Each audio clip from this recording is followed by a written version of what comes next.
श्रीराम समर्थ. पुण्यतिथी कशी साजरी करावी? सत्पुरुषाची पुण्यतिथी कशी साजरी कराल? या दिवशी जो नेम कराल तो सतत टिकण्यासारखा असतो. म्हणून आजपासून नामाशिवाय बोलायचे नाही असे आधीच ठरवा. नामात राहण्याचा प्रयत्न करा, म्हणजे इथे आल्यासारखे काही केल्याचे श्रेय तरी मिळेल. इथे जो जो म्हणून आला त्याच्याजवळ आपण राहावे असे मला वाटते, पण तुम्हीच दार लावून ठेवले तर मी काय करणार? पाहुणा घरी आला आणि त्याला दार उघडलेच नाही तर तो काय करणार? तसे विषयात राहून दारे बंद करून ठेवू नका. नामाचा उच्चार कंठी ठेवा, म्हणजे विषयाचा घाला होणार नाही. आता कली मातच चालला आहे, त्याचा घाला चुकवायचा असेल तर नामावर विश्वास ठेवा. कोणीही काहीही सांगितले तरी नाम सोडू नका. जसे पाण्याचा मोठा लोंढा चालू झाला की एखाद्या स्थिर झाडाला दोराने बांधून ठेवलेली वस्तू वाहून जात नाही, तसे तुम्ही नामाची कास घट्ट धरलीत म्हणजे काळ काही करू शकणार नाही.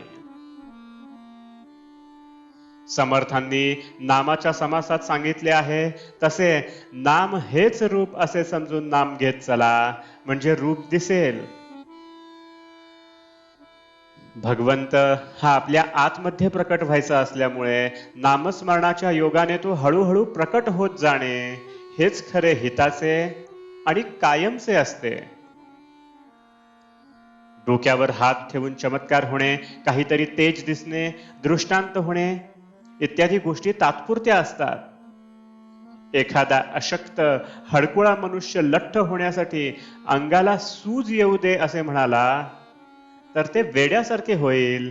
याच्या उलट त्याने नीट औषध घेतले तर तो कदाचित लठ्ठ होणार नाही, पण त्याचे शरीर मात्र घट्ट होईल. तसेच परमार्थाच्या अनुभवाचे आहे आणि हा अनुभव वाढीला लागावा याकरिताच पुण्यतिथी साजरी करावी. नामस्मरण सतत केल्याने आज ना उद्या भगवंताचे प्रेम येईलच येईल. प्रपंचाच्या गर्दीमध्ये भगवंताचे स्मरण ठेवण्यासाठी उत्सव, सण, पुण्यतिथ्या वगैरे असतात. खरोखर प्रापंचिकाला कितीतरी पाश आहेत. पैसा, लौकिक, मुले, मित्र, आप्त वगैरे सर्व पाशच आहेत. अशा अनेक पाशांमध्येही नाम आवडीने घेणे किती कठीण आहे. त्यामध्ये टिकणारा मनुष्य चांगला भक्कम असला पाहिजे. नामाच्या मागे भगवंताचे अस्तित्व आहे, म्हणून नामात सत्संगतीही आहे. मोबदल्याची अपेक्षा न करता मनापासून नाम घ्यायचे आजच्या दिवसापासून ठरवा. आजचे बोधवचन: संतांचे अस्तित्व त्यांच्या देहात नसून त्यांच्या वचनात आहे. जानकी जीवन स्मरण जय जय राम.